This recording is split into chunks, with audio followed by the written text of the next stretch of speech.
Hello दोस्तों। सब अपनी अपनी जगह महान हैं। एक समय की बात है, एक राजा थे।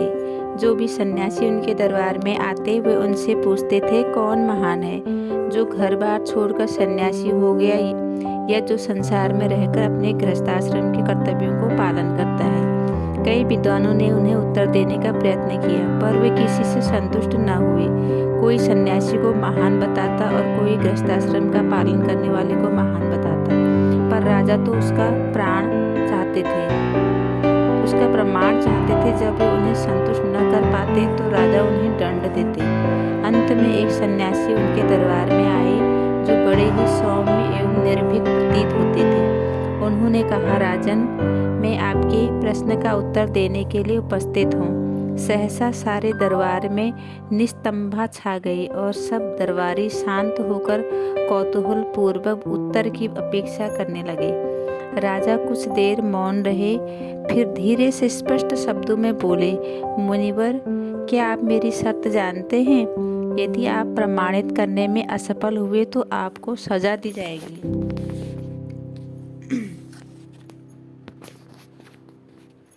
मैं जानता हूँ, सन्यासी ने उत्तर दिया। अच्छा, तो हमें बताइए कि कौन बड़ा है, सन्यासी या गृहस्थ?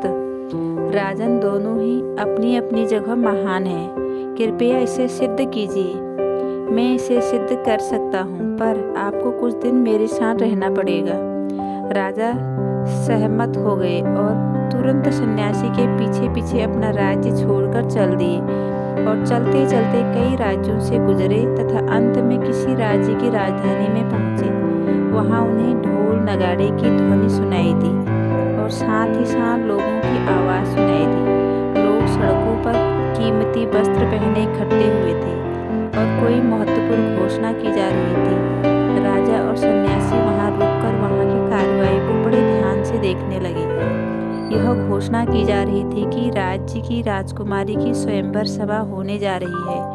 यह भारत की पुरानी परंपरा रही है कि राजकुमारी अपने वर का चुनाव राजकुमारों की सभा में करती थी।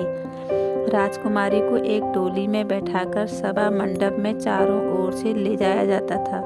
यदि उसे कोई राजकुमार पसंद आता तो वह फूलों की माला उसके गले में डालकर उसे अपना पति बना लेती थी। राजकुमारी डोली में बैठकर आई और कहार उसे जगह जगह घुमाने लगे। ऐसा प्रतीत हुआ कि जैसे उसे किसी की परवाह नहीं है। क्या वह सभा व्यर्थ साबित होगी? उसी वक्त वहां एक सुंदर और तेजस्वी सन्यासी आया और ऐसा लगा मानो सूर्य पृथ्वी पर उतर आया हो।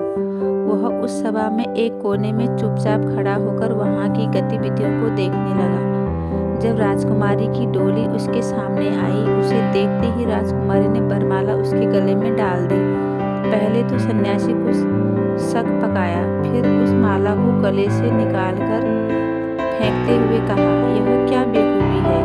मैं एक सन्यासी हूँ, मेरे लिए विवाह का क्या महत्व? उस समय की उस राज्य के राजा ने सोचा कि शायद यह आदमी गरीब है और राजकुमारी से विवाह करने का साहस नहीं कर पा रहा है। राजा ने उससे कहा, मेरी बेटी के साथ इसी वक्त मेरा आधा राज्य भी अभी मिलेगा और मेरी मृत्यु के बाद सारा राज्य। और फिर वह माला उस सन्यासी के गले में दोबारा डाल दी। उस नौजवान सन्यासी ने पुनः माला को निकाल फेंका और बोला, क्या बकते हो, मैं शादी नहीं करना चाहता, और सभा के बाहर निकल गया। वह राजकुमारी इस नौजवान के बेहद प्यार करने लगी थी और बोली, मैं यदि शादी करूंगी तो इसी से, अन्यथा अपना प्राण त्याग दूंगी। और उसे वापस लाने के लिए उसके पीछे पीछे चल पड़ी। फिर वह दूसरा सन्यासी जो राजा को अपने साथ यहाँ लाया था, राजा से बोला, राजन, चलो हम इस जोड़े के पीछे पीछे चलें। और वे भी उनके पीछे हो लिए। वे इनके और अपने बीच काफी फासला रखकर चल रहे थे। वह सन्यासी जिसने शादी से इनकार कर दिया था, शहर से बाहर कई मील दूर निकल गया। जब वह एक जंगल के पास पहुंचा तो घने जंगल में प्रवेश कर गया और राजकुमारी उसका पीछा करती रही, पर कुछ ही देर बाद वह रास्ता भूल गई और रोने लगी। फिर हमारे राजा और सन्यासी जो उसके पीछे पीछे चल रहे थे उसके पास आए और बोले, मत रो बेटी, हम तुम्हें इस जंगल से बाहर निकलने का रास्ता दिखाते हैं। पर इस वक्त उस रास्ते पर चलना असंभव है क्योंकि घोर अंधेरा छा गया है। यहाँ एक बड़ा सा पेड़ है, चलो इसी के नीचे विश्राम कर लें और सुबह होते ही हम जल्दी उठकर तुम्हें रास्ता दिखा देंगे। उस पेड़ पर एक छोटा सा पक्षी अपनी पत्नी और 3 नन्हे नन्हे बच्चों के साथ घोंसला बनाकर रहता था। जब उस पत्नी ने नीचे उन 3 व्यक्तियों को देखा तो अपनी पत्नी से कहा, प्रिय, अब हम क्या करें? यहाँ हमारे घर में कुछ मेहमान आए हैं और सर्दी का समय है तथा हमारे पास आग भी नहीं है। यह कहकर पक्षी वहाँ से उड़ गया और कहीं से जलती हुई लकड़ी उठाकर उसे अपने अतिथियों के सामने गिरा दी। उन व्यक्तियों ने कुछ और लकड़ियाँ और पत्ते डालकर बड़ी सारी आग जला दी। फिर भी उस पक्षी को संतोष न हुआ। वह फिर अपनी पत्नी से बोला, प्रिय, इन लोगों के लिए कोई भोजन नहीं है, ये बेचारे भूखे हैं, हम गृहस्थ हैं। यह हमारा कर्तव्य है कि हम घर आए मेहमान को भोजन कराएं। मैं इस दिन अग्नि में कूदकर अपनी जान दे देता हूँ। उन लोगों ने उस पक्षी को गिरते देख उसे बचाने का प्रयत्न किया, पर वह इतनी तेज से गिरा था कि वे उसे बचा नहीं सके। उस छोटे पक्षी की पत्नी ने अपने पति की क्रिया को ध्यान से देखा। उसने कहा, यहाँ 3 व्यक्ति हैं और उनके खाने के लिए एक छोटा सा पक्षी तो काफ़ी नहीं। पत्नी होने से नाते मेरा यह कर्तव्य है कि अपने पति के बलिदान को व्यर्थ न जाने दूं। क्यों न उन्हें अपना भी मांस खाने को दे दूं।